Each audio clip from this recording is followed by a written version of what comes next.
So I've done videos in the past, years ago at this point, in which I pointed out which party the politicians who run crime-ridden cities belong to. And since Bolshevik Beijing Biden has been in charge, it's actually become more concrete than ever on who is the destroyer of worlds, or in this case, cities. And despite all the establishment media's claims that red states are the problem, the truth just doesn't set them free. Hey everybody, your resident man in black is back for a very special edition of the best kept secret in the conservative movement, things that need to be said. For MRC-TV, I'm Nick Kangadis. Really quick, I'd love it if all of you could head on over to Rumble, subscribe to our channel, and hit that plus button. And no matter where you watch our videos, please like, share, and don't be afraid to leave a comment. I love to read what you guys have to say, and I couldn't do what I do without all of you. Now, on with the show. CNBC published a report last weekend from real estate brokerage firm Redfin, which ranked the cities users of their platform, quote unquote, appeared most likely to try to leave. Of course, CNBC didn't put together the common thread of the top 10 cities on the list, but it doesn't take a Mensa member to figure it out. Here's a hint for those playing the home game. Let's just say that the people running these cities might as well be called the Blue Man Group.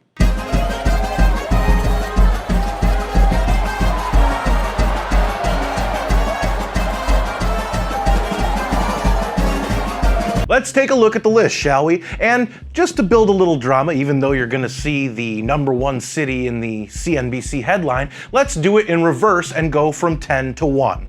Ready? Where's the poop, Robin? Number 10, Minneapolis, Minnesota. Mayor, Jacob Frey. Party, Democrat. Last non-Democrat mayor, 1977. Gee, I wonder why people would be fleeing Viking land. Could it be that Frey basically handed the city over to activists like BLM? Go home, Jacob, go home! Go home, Jacob, go home! Go home, Jacob, go home! Go home, Jacob, go home! Or maybe it's scenes like this. Chaos filled Minneapolis streets for a fourth night. Not even the first night of an 8 o'clock curfew could prevent it. Crowds followed the National Guard down Lake Street, continuing through tear gas. For many, that was Minneapolis's 5th precinct. Hundreds filled the streets around the building just one night after they burned down the 3rd precinct. Number 9, Chicago, Illinois. Mayor Lori Lightfoot. Party, Democrat. Last non-Democrat mayor, 1931. Do I, of all people, really need to expand on why people would be leaving my hometown, the Windy City? I only covered weekend shootings that happened in that town for close to 3 years. It also doesn't help when the only thing that Lightfoot has done that could even be closely construed as helpful, and I use that term quite loosely, is to dress up as a bottle of Clorox wipes for Halloween during the first year of the Shy Coof.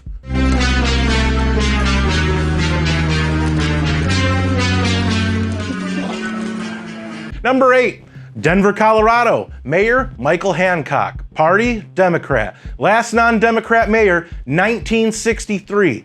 I honestly don't know much about this guy other than he's apparently been the mayor since 2011. You might know him as the father of the guy who in 2018 berated a cop and tried to use his dad's position to get him out of a speeding ticket, claiming that he would get that cop fired.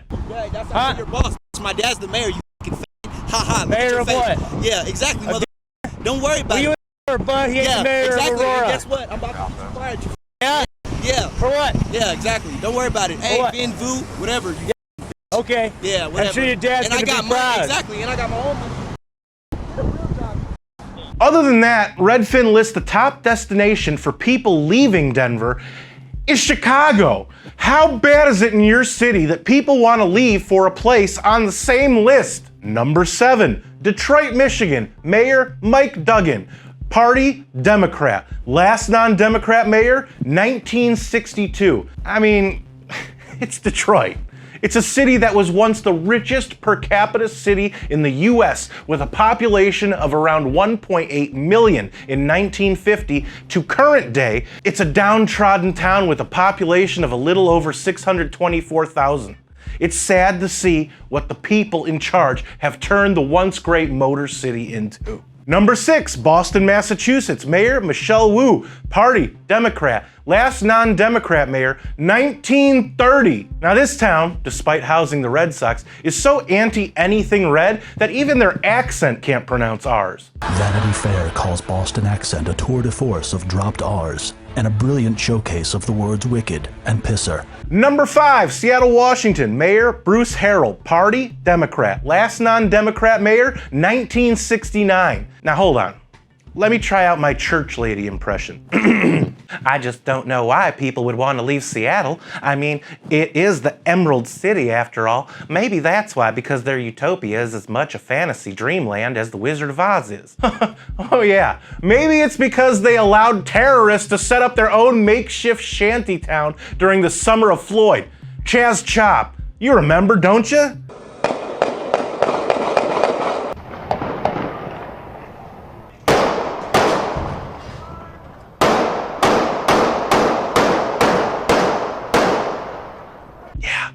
That's probably it. Number 4, Washington, D.C., Mayor Muriel Bowser, Party, Democrat. Last non-Democrat mayor was 1961 when they didn't even call the job mayor, but the president of the Board of Commissioners. Now they call it the swamp for multiple reasons. The only part of the city, municipality, whatever you want to call it, that is protected anymore is the Capitol.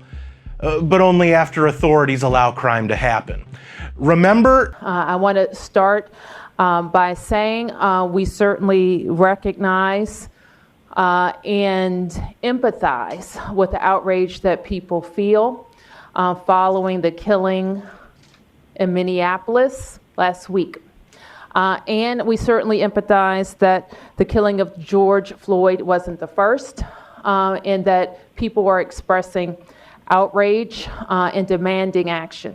And those comments came 2 days after an actual insurrection occurred at the White House on May 29th, 2020. I don't understand why the right isn't marching in protest against all of the waves of destruction caused by Antifa, the 5/29 insurrection, when leftists set fire and tried to raze St. John's Church, when they set fire to a White House guard post, when they tried to actually break down the fencing at the White House and the president was forced into a bunker, and the right, what are they doing? They're going, January 6th is dumb. And I'm like, they're sitting here screaming January 6th in your face, and you're saying nothing but, yeah, well, you're dumb. You'd think the right would be like, May 29th, over and over and over again, and say, let's play that game. Personally, I don't live terribly far from Washington, D.C., and I refuse to go into the city unless I absolutely have to. It sucks, and the people in charge have sullied how beautiful it can be between the cherry blossoms and the monument and just the rich history of everything around you. Number 3, New York, New York. Mayor Eric Adams, Party, Democrat. Last non-Democrat mayor, and no, I don't count authoritarian billionaire Michael Bloomberg, 2001. Want to know what it's like to violently attack police officers and get away with it? Go to New York. Want to know what it's like to be persecuted more for not wearing a mask than for violent robberies and attempted murder? Go to New York. Want to see a mayor openly call for and praise illegal immigrants just a year ago, only to call them a burden now? Go to New York. Number 2, Los Angeles, California. Mayor Eric Garcetti, Party, Democrat. Last non-Democrat mayor, besides the 8 years between 1993 and 2001, LA has only had Democrats as mayors since 1961. There's so much wrong with LA. The best way to sum it up is for me to show you a clip from a couple years ago when Joe Rogan was talking to native Californian Ben Shapiro about the state of LA just on your average Sunday. So we went to downtown LA, like, holy shit. Oh, yeah. Literally shit. Human shit on the streets. Everything smelled like piss. Bums everywhere. And I'm like, okay, stay close to me. Stay over here. If anybody comes near you, move closer to me. Like, Jesus Christ. Like, this is crazy. Like, I don't want them to be freaked out, but I'm like, this is nuts. Sounds fun, doesn't it? And number 1, San Francisco, California. Mayor London Breed, Party, Democrat. Last non-Democrat mayor, 1964. From literal crap and needles all over the streets to the point the city had to employ a poop patrol, to the communist district attorney Chesa Boudin, who was recently removed from office in a recall election, who is the same DA that basically allowed theft of up to $950 in the city by the bay. Think about it. Mrs. Doubtfire used to live there, and that was before a large part of the population dressed like that unironically. Hello! So there you have it. I'm not gonna say it, but from all the info I just gave you, can you find the common threads? Are our once great American cities beyond the point of no return? Were these things that needed to be said and brought up? Or am I an even bigger bigot this week for pointing out the obvious? Let me know in the comments, where I do read most and reply to some. And don't forget to subscribe to our channel on Rumble and hit that plus button. And if you like this video, don't forget to share, comment, and give it a thumbs up. Those are the best ways to help these videos reach more people, and it's the best way to let us know you want us to keep these videos coming. Subscribe to our channel and hit that notification bell so that YouTube might actually let you know when MRC-TV comes out with a new video if they haven't censored it or taken it down yet. Like us on Facebook and check out more of our work at MRCTV.org. For MRC-TV, I'm Nick Kangadis.